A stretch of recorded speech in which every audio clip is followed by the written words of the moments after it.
ചേട്ടാ കേരള ലോട്ടറിയെ പറ്റി എന്താ അഭിപ്രായം? കേരള ലോട്ടറി വെറും വെട്ടിപ്പ്.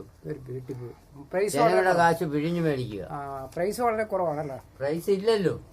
അപ്പൊ നിങ്ങൾ ഈ 50 രൂപ ടിക്കറ്റ് സർക്കാർ നിരോധിക്കണമെന്നാണ് പറയുന്നത്. അത് നിരോധിക്കണം. നിരോധിച്ചിട്ട് 40 രൂപ ടിക്കറ്റ് 40 ആക്കിക്കൊണ്ട് പ്രൈസ് കൊടുക്കുക. അങ്ങനെയെങ്കിൽ മാത്രമേ സാധാരണക്കാരനെ ഇതുകൊണ്ട് രക്ഷയില്ല. ഇപ്പൊ തന്നെ 30 എടുത്തിട്ട് 17 ബാക്കി. അത് കാരണം നമ്മുടെ കയ്യിൽ നിന്ന് പൈസ വെക്കേണ്ടി വരും.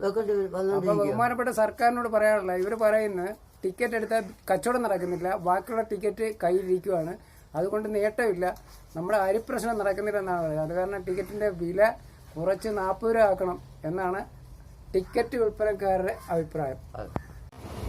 കേരള ലോട്ടറിയെ പറ്റി നിങ്ങൾക്ക് എന്താ അഭിപ്രായം? പ്രൈസ് ഉണ്ടോ? പ്രൈസ് വളരെ കുറവാണ്.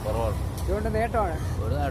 അതായത് കൂടുതൽ ടിക്കറ്റ് വിൽക്കുന്നില്ല, ടിക്കറ്റ് കുറഞ്ഞ ടിക്കറ്റ് വിൽക്കുന്നുള്ളൂ. അത് കാരണം ഈ ടിക്കറ്റ് കൊണ്ട് നേട്ടമില്ല. വീണ്ടും കേരള ലോട്ടറി 40 രൂപ ടിക്കറ്റ് ആക്കണം, എന്നാലോ കൂടുതൽ ടിക്കറ്റ് വിൽക്കാൻ പറ്റത്തുള്ളൂ എന്നാണ് ലോട്ടറി വിൽപ്പനക്കാരുടെ എല്ലാ അഭിപ്രായം. പ്രൈസ് വളരെ കുറവാണ്, ആളുകളെ കളിപ്പിക്കുന്ന പരിപാടിയാണെന്നാണ് പറയുന്നത് സർക്കാരിന്റെ. കേരള ലോട്ടറി വല്ല നേട്ടമുണ്ടോ നിങ്ങൾക്ക് ഇതെടുത്തു കഴിഞ്ഞാൽ? വെട്ടിപ്പാണ്, ഒരു നേട്ടവും ഇല്ല. ഇതാണ് അവസ്ഥ ലോട്ടറി ടിക്കറ്റുകാരുടെ.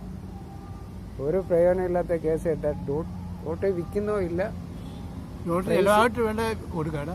ലോട്ടറി വിൽപ്പന ഇല്ല, സെയിൽ ഇല്ല. പുള്ളിക്കാരൻ്റെ കയ്യിൽ നിന്ന് ഞാൻ ഒരു ടിക്കറ്റ് എടുക്കുവാണ്, അടിച്ചാലും അടിച്ചില്ലേ, അപ്പോൾ ഒരെണ്ണം ഞാൻ നേരെ. അപ്പോൾ കേരള ലോട്ടറി ഇപ്പോൾ പ്രൈസൊന്നും ഇല്ല, ടിക്കറ്റ് വളരെ വിൽപ്പന മോശമാണ്, വളരെ മോശമായ ഒരു അവസ്ഥയിലാണ് ലോട്ടറി ടിക്കറ്റുകാർ. അത് കാരണം സർക്കാർ ഈ ടിക്കറ്റ് നിർത്തലാക്കി വെച്ചും 40 ടിക്കറ്റ് ഇറക്കുന്നതായിരിക്കും നല്ലത്. ഒത്തിരി ടിക്കറ്റ് മിച്ചം വരുന്നുണ്ട്, അവരുടെ ജീവിത പ്രശ്നമാണ്.